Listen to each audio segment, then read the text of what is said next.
IF25, went no contact with my family, M54 at F50, and M20, when I was 18. Now they are reaching out. What should I do? Original 12th of June 2024. Update 23rd of June 2024. Posts preserved on Raw, Reddit.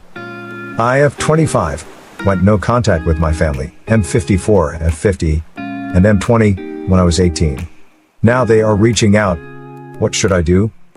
For whatever reason, my parents didn't want me. Once they had my brother, who we'll call Adam, I was pretty much ignored.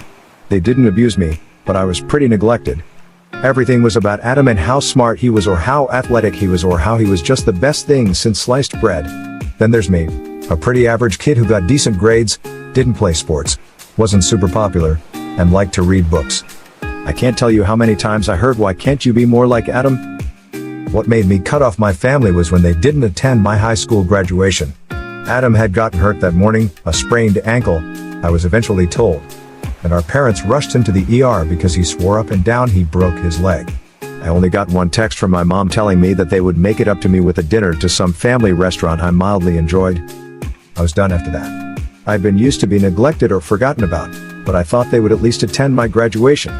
I moved out that summer to go live with my cousin, F30, and her wife in Arizona. Then I blocked them and they haven't been in my life since. My family did try to get into contact with me after I left, but it was mostly just telling me I was a bad daughter and overly sensitive and didn't care about Adam. Years later, I still don't have any contact with them. I'm now married to my husband John, M26, who loves me and treats me like I matter. We also have a daughter, 2F, that I love more than the world itself. I have a close-knit group of friends and a job that makes decent money that I enjoy. I'm not saying my life is perfect or a dream or anything, but it's definitely leagues better than my childhood. Which brings me to last week, when my cousin called to tell me they had a message from my parents and my brother. This isn't anything new, but the message itself was, instead of the usual blame game, my cousin told me that they wanted to apologize for everything. With Father's Day coming up, they were hoping I could come down to visit with my family and we could have a discussion. I know most people would scream, "Don't, it's a trap, they want something from you," but I'm not so sure. For one thing, none of them have ever reached out to apologize for anything towards me, but I still have connections to my extended family, so I have info about my parents and Adam from them. None of them are sick or dying and need an organ, they're not in debt and need help with finances. My parents aren't hoping to retire and want to be supported. Adam doesn't need help with student loans, fellowship kid, so it could be genuine. But at the same time, I don't know if I care enough to have a discussion. My life has been great without them, so why do I need them now? I wanted them as a kid, but not anymore. However, John says this could be a genuine olive branch since they never apologize. He might be right. Even if I don't agree to have contact, I might finally get some closure or at least some answers as to why they didn't want me or why Adam was so much better than me. Should I hear them out or just tell my cousin to tell them to go step on Legos? I'll take any advice at this point. Comments. Trashcat_attacks. From someone who is also NC with immediate family members, I suggest you weigh the cost/benefit. What will it cost you? Emotionally, financially, physically? And is it worth the risk? Walk through possible outcomes, best case and worst case scenarios. For me, if they wanted to apologize and talk, I wouldn't be willing to take the time and money to fly to them and do it on their terms. They could have sent a letter, right? The answer is yes. Due to the gaslighting and psychological manipulation my family has put me through, I'd want it all in writing. I'd hear them out but want to see it before I even gave it a chance. Oop, they don't actually have my address, so they couldn't send a letter directly to me. But they could send it to my cousin and she could always give it to me? Square, half 4672. I would not contact them. I highly doubt they are remorseful, it's likely that they want something. You have your family now, husband and child, why allow your parents to say anything? Oop. If they did want something, I feel like my cousin would have told me or warned me that something was going on them. Yet there aren't any signs that they need anything, other than have a discussion with me apparently. Shooter 1. They want access to your daughter. I would be cautious. Oop, I thought so that too, but my husband said that if they just wanted access to our daughter, they would have tried to reach when she was born. Unless my brother is suddenly sterile, it's not like they won't get more grandkids. Scupper. Spluck. Girl, you just got past the most miserable babysitting years / the years where you're most exhausted and likely to need a break. It makes total sense for self-absorbed grandparents to only reach out now that she's a precious 2-year-old. In their minds now they can be fun grandparents instead of helpful ones. Oop. Reading this reminded of what my mother used to say to me all the time. You were a difficult baby, always crying and whining and needy. Your brother was so easy and such an angel. Now I'm thinking you might be onto something, like maybe they didn't want to see my baby in her infancy because they thought she would just like me, and God forbid they deal with that again /s. Update, 11 days later. Hey guys. A lot of you gave solid advice on my first post, and I really appreciate it. I did ask my friends for their own advice too, but they had more bust their kneecap school of thought. Funny, but not so helpful at the time. Anyway, even though a lot of you warned me, I was just too curious to not talk to my family. Still, I told my cousin to tell them that I was not meeting them for Father's Day. I had always intended to reject the idea. I wanted to celebrate John and my Phil for being awesome, and that I wanted to do a Zoom meeting instead. I was expecting them to pitch a fit, but they agreed. Yesterday, we met on Zoom. I made sure to have the meeting at my cousin's house because my house is my space and I don't like intruders, whether in person or virtual. John was hiding in the room out of sight, and my daughter was with my cousin's wife. Long story short, my mother is a revolving door and both my parents are idiots. To make it a longer story, my mother had an affair with my uncle Rick, M60, my dad's older brother, and caught God after she found out she was pregnant. My dad forgave her and agreed to raise me as long as they never did a paternity test. Apparently it was easier to act as my father if he didn't have confirmation that I was his brother's child. Spoiler alert, I am not Rick's kid. Unfortunately for me, I have always been my dad's bio daughter. Rick apparently can't have kids, and my dad only found out on Mother's Day when Rick's wife made a joke about it. So my parents just resented me all this time because they were convinced I was Rick's child, despite not having proof. It didn't help that I was just so mediocre compared to Adam, like how Rick is compared to my dad. What I mean by that is that my dad works as a fancy desk job in a titled position and Rick is just your average truck driver. So clearly that must have meant I couldn't be my father's child. /s. They begged for forgiveness. My mom tried to blame my dad for not taking the test. My dad tried to blame it on my mom for being a truck stop for Rick. But they both wanted me to forgive them because they were sick with regret of how they treated me over a misunderstanding. They swore up and down that, even if they weren't always there for me, they still loved me and were still my parents, and we can be a real family now that the misunderstanding was finally cleared up. Even Adam was pushing hard for it. People asked about our relationship in my last post, but there's not really much to say. He was like a roommate. I was never bullied by him and he didn't really interact with me, though he definitely reveled in our parents' favoritism. Still, they were all very sorry, but I had to understand why my parents acted like they did. Now everyone wants to make it up to me and be part of my life again and be the best grandparents and uncle they can be to my daughter. I obviously told them no. Anyone with eyes could see they just wanted forgiveness to make themselves feel better. I told them that my life was better without them and I didn't need them anymore. They got mad at that and called me heartless and cruel and a bad daughter for being so unforgiving and for not being more understanding towards them. Because it was just a mistake that I had a shitty childhood and had to play second fiddle to Adam.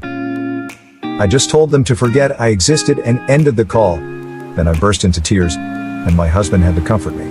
Their insults didn't hurt me, even after all this time of no contact. I'm used to that. But all that time feeling like shit and suicidal and wondering what I did to deserve my mistreatment was just a waste. All because my parents were massive douche canoes with chicken nuggets for brains. I'm glad I didn't waste money to go see them. I'm also glad I heard them out for my own closure. They're trying to aggressively reach out and contact me, even getting other relatives to do so.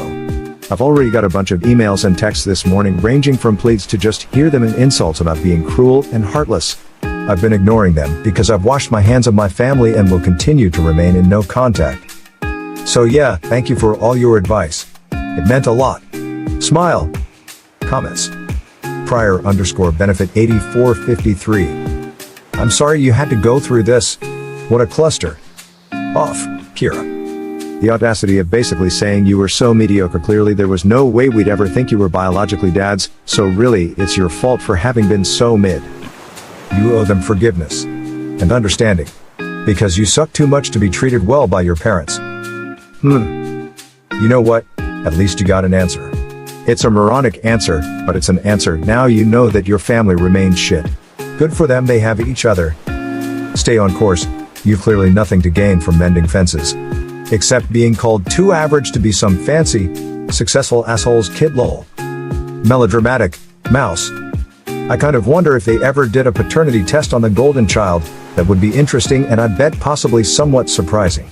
I think that if anyone wants to get a hold of Op in the future she should demand one as a stipulation. It would be hilarious if Adam ends up not being dad's kid. I am not the oop.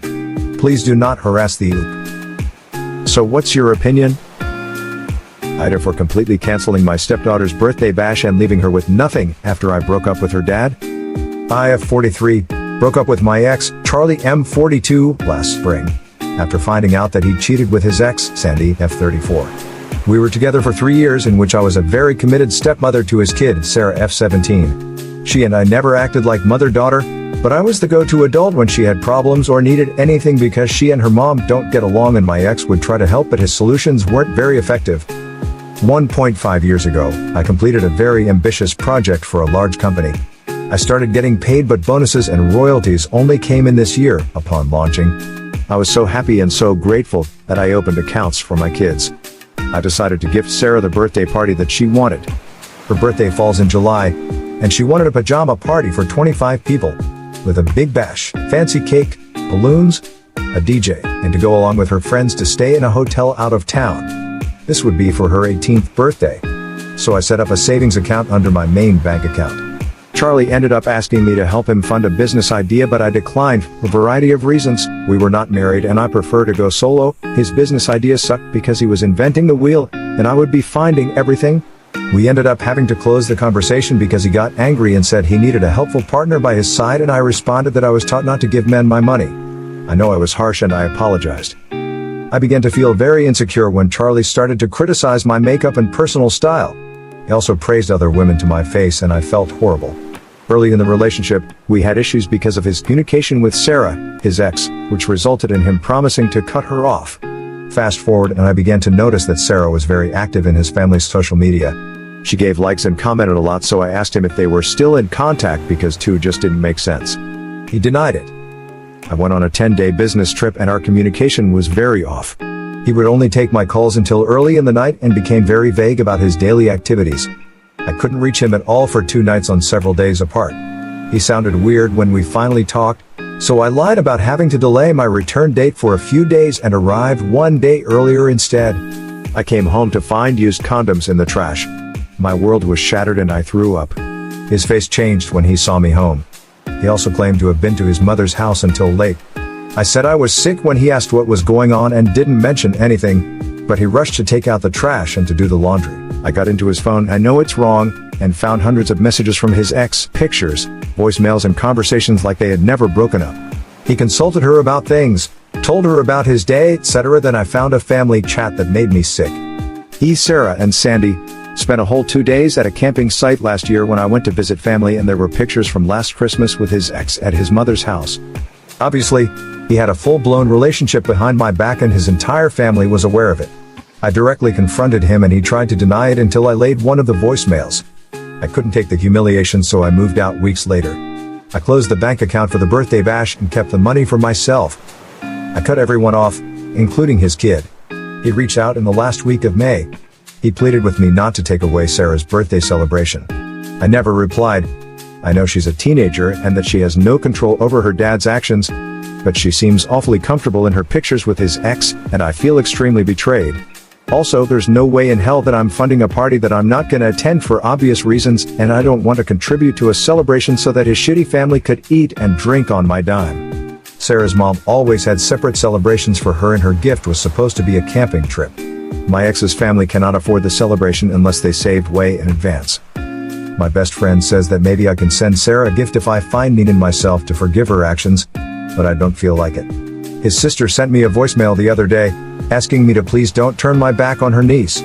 I feel awful, because I know this was Sarah's dream, but I'm too disgusted to back out from my decision. AITA. Edit, the ex he cheated with is not Sarah's mom. She's an ex-GF and much younger. Her mom is also in her 40s. Now relevant comments.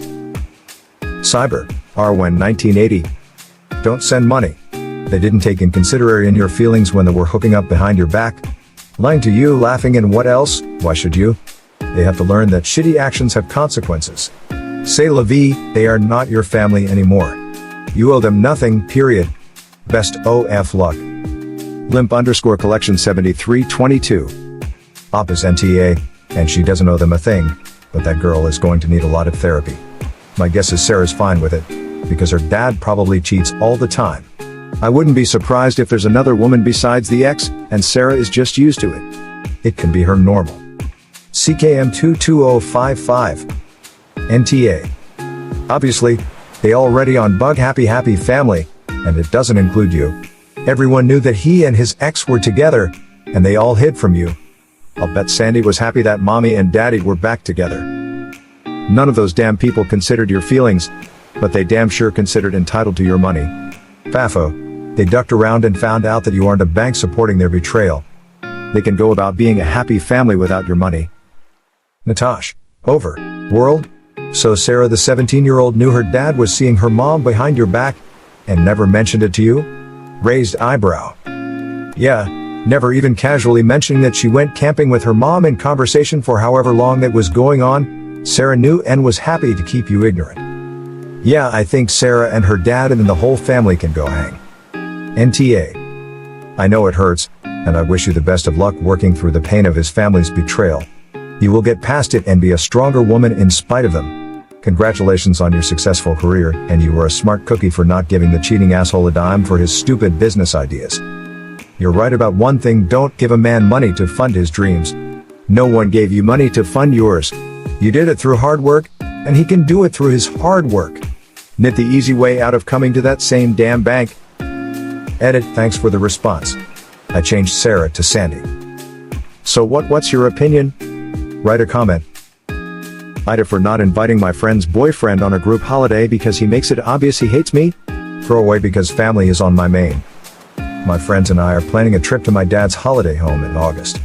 It'll be 7 of us total. It would be 8, but I've decided not to invite my friend Kara's boyfriend Alex, because every time I see him he makes it blatantly obvious he doesn't like me. Since I met him about a year ago, he has been awkward and standoffish with me in a way he isn't towards our other friends. I have really tried to make conversation with him, but everything I do seems to offend or annoy him. He avoids me like the plague in group settings, rolls his eyes at everything I say, and only gives monosyllabic answers to anything I ask him. I've given up trying to be his friend, but he can't even be polite, and it's annoying. I get that not everyone is going to like you in life, but I don't think there's any need to be rude. I have asked Kara what I did to upset him, but she denies there's a problem. She just says he's an awkward person and probably just doesn't feel comfortable around me. Anyway, I just can't be bothered to spend 10 days hosting someone who can't even manage to say hello to me. So I told Kara that the invite didn't extend to Alex. She's pissed. She said he'd be really hurt by that and that it's disrespectful to her relationship. I said Alex is disrespectful to me and I don't have to put up with that in my family's house. She put it to the group and 2 people sided with her, but I said we can all pick a neutral location to stay if they want Alex to come so badly. And that shit everyone up because the cost of staying in that area in the summer is astronomical. Kara is calling me a tyrant, and I guess I kind of am, but I think I'm justified. No, Alex is not outright cruel to me, but he's hostile, so why do I have to put him up? I know Kara is complaining to our other friends about the issue and how she doesn't want to go now that Alex is excluded. I don't want this kind of drama, but after I've been the only one acknowledging the problem, I think I have to stand my ground here. Should I just let him come? So am I the whole? What do you think about this story? AITA for wanting to leave my husband in the dust. I am 54F, my husband, 51 meters, has never been the main breadwinner. He is not supportive of me in any way really unless I guilt him into it. He would live in filth if I didn't clean. I chose him. I've lived with this for 15 years, and I have not been happy. I have tried to talk to him about it.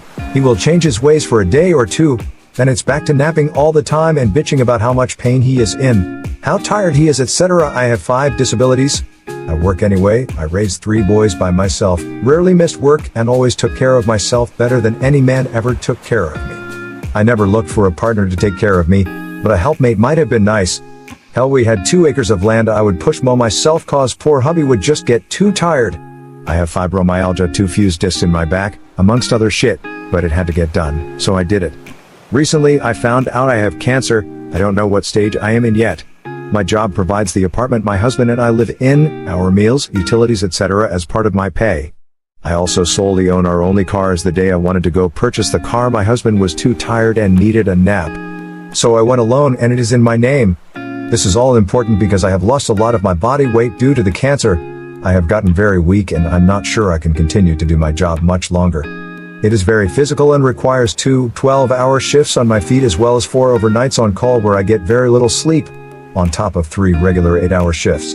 I haven't even started treatments yet. My husband hasn't been supportive at all. He actually works this job with me as a team, and will not do as much as I do. Whines about how tired he is while I run circles around him. I was actually in the bathroom throwing up this weekend, and instead of him being on the floor working in my place, he was waiting outside the door of the bathroom, not worried about me. Nope. He had to pee, like there aren't 5 other bathrooms he could use in the building. He is angry at me because I am uninterested in sex with him. I tried to explain I feel like I am dying. I sweat constantly, throw up, have diarrhea, can't eat. I have lost 79 pounds in 5 months. Sex isn't my top priority right now, and that set him off. That made me a bitch that doesn't care about him and his needs, like WTF? Anyway, long story short, my adult son wants me to leave him. My husband is not my children's bio father, and come live with him and his partner. They want me to live with them so they can help take care of me through the cancer treatments, etc., and in return, when they have children someday, I will be there for my grandkids. I know I am not in love with my husband anymore. I fell getting out of the shower this weekend and lay on the floor of the bathroom too weak to get up, calling my husband. He had the TV up too loud to hear me call him. He says, I just have this guilt. If I leave, he has no transportation, no job, no place to live. AITA, if I just pack my clothes and drive away and take care of just myself for once in my life? Side note, not worried about finding doctors, treatment, insurance, etc. in new place. Nothing is set yet, like I just got my biopsy back, also having major issues with my heart as well, not sure what is up with that yet either, but stress of the job and my husband sure don't help. Relevant comments. Agreed. Run and talk to a lawyer first to get your financials straightened out so you don't have to pay palimony. Make sure everything financial is solely under your name, bank, bills, etc. Have your mail forwarded to your son's address or paperless / put a code / password on everything. In petty, I would pay for him to go visit his parents for 2 days or a friend's home. That day I would have the kids help pack what she wants to keep. The rest he can have. Take lots of pictures for evidence. I may even be nice enough to put things under his name and put his belongings in storage and pay 1 month advance, leave a note with the utility shut-off date and the day he needs to move out, or better yet, once everything is done, tell him he needs to stay with his family, no place to return to. Prior, file for FMLA. Don't quit your job yet. Get your benefits, take care of yourself. He is so lazy he may not sign the divorce papers, but depending on your state, once you initiate, he will be served the papers and thing will get moving. Fly birds fly. Set things up where it will be less stress on you. Let your loved ones take care of you. You are an angel. Drop that piece of shit. AITA, for pretending to be in hospital to avoid my ex on Father's Day. I, 25F, am currently 5 months pregnant by my ex-husband. But I love American Midwest early marriages. It's not like we hate each other, but our relationship did not end on good terms, and I quite literally had to leave our home in the middle of the night because every time I tried to leave him, he would beg me to stay and I would give in. I just knew I couldn't raise a baby with him, so I had to do a runner. We got married at 19 and 23, and we are currently 25 and 29. Anyway, my dad and I do not speak, so my tradition on Father's Day was to hang out with my ex, even before we were together, as we've always known each other growing up. Even though we're splitting, he's been insistent on taking me out this Father's Day since he's going to be a father this year and he considers it his first Father's Day. The issue here is he still had feelings for me and he wants me to take him back, and every time I try to see him for doctor's appointments or lawyer meetings, he begs me to take him back, and it's just not nice. I told him a few times, like 10 plus, that I was not going to see him this Father's Day because my family have started a tradition of doing a big family cookout for Father's Day.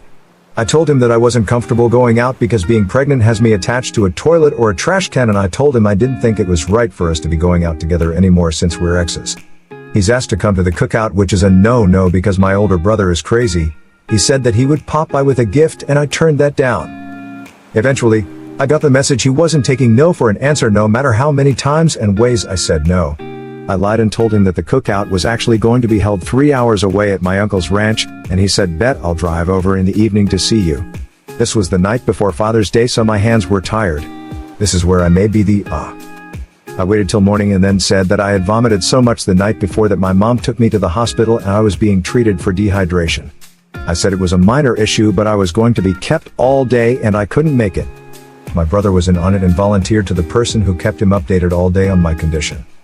Turns out, he wasn't happy with that, so he drove down to the town where I said I was going to be and went to the local hospital and asked to see me. Obviously, he found out I lied and he's extremely pissed at me. My ex-in-laws that I still get along with are so mad at me and want me to apologize for wasting his time. I don't believe I did anything wrong because he would not take no for an answer, but they have said that I should have known how much he cares about me and not lied about being in hospital, no matter how minor the fake illness was. AITA. Relevant comments.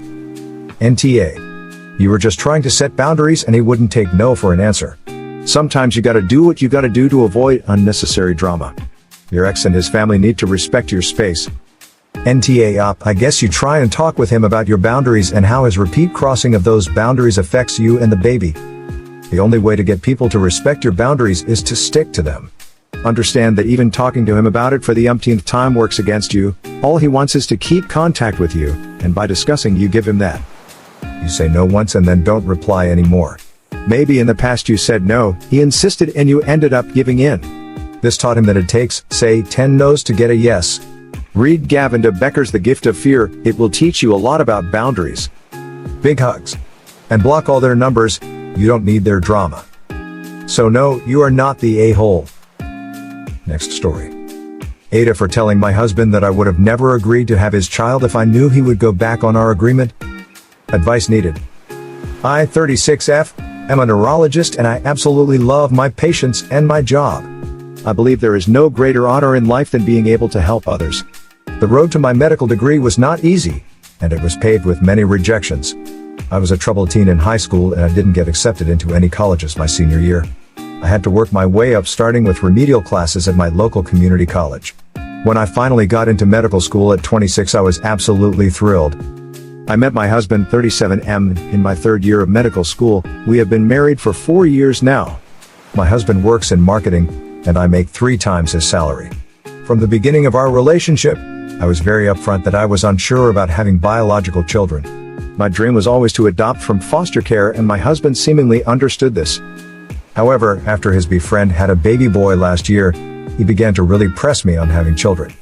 I was initially very against this idea because I was just beginning my career. I wanted to wait a few more years before revisiting the topic of children. In August of last year, I found out I was unexpectedly pregnant due to a condom breaking during sex. I was initially considering an abortion, but after many heartfelt conversations with my husband, we decided to keep the baby, and he would quit his job and stay home until our daughter was old enough to start preschool. There were several factors that went into our decision to have him stay home with our daughter. I make significantly more money than him, so financially it just made more sense. I am in the first few years of my career as an attending physician. After 4 years of med school and a 4-year residency, I'm just starting to practice on my own, whereas my husband has been in his career for 15 years. I was very clear I had absolutely zero desire to stay home and be a housewife. I respect stay-at-home mothers, but my work is my life, and I would go crazy at home all day. This just isn't a lifestyle I want whatsoever.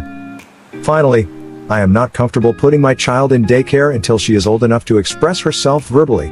As a victim of a molestation when I was young, I just do not trust people enough to leave my daughter in the hands of strangers when she would be unable to report abuse/neglect.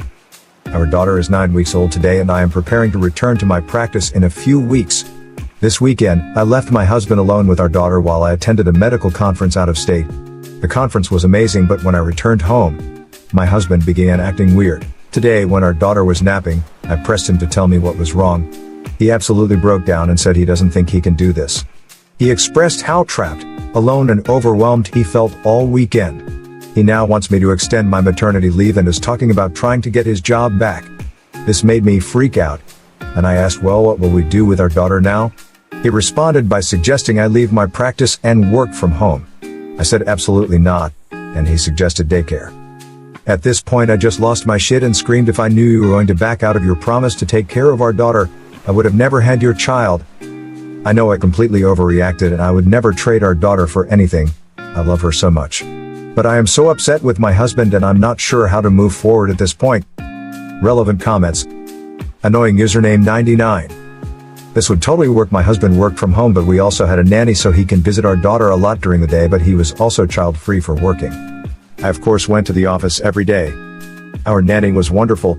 You just have to know exactly what you're looking for and screen for that. And there are ways to find properly vetted nannies with background checks and who are skilled and licensed in childcare necessities, nutrition, medical training, etc. There are also nannies who specialize in childhood development and education, who can give your child a great start in life. If you can live comfortably without his salary at all, you'll have a lot of options for a great nanny. So what would you say, AITA? For more stories, please subscribe and don't forget to hit the notification bell. Thanks.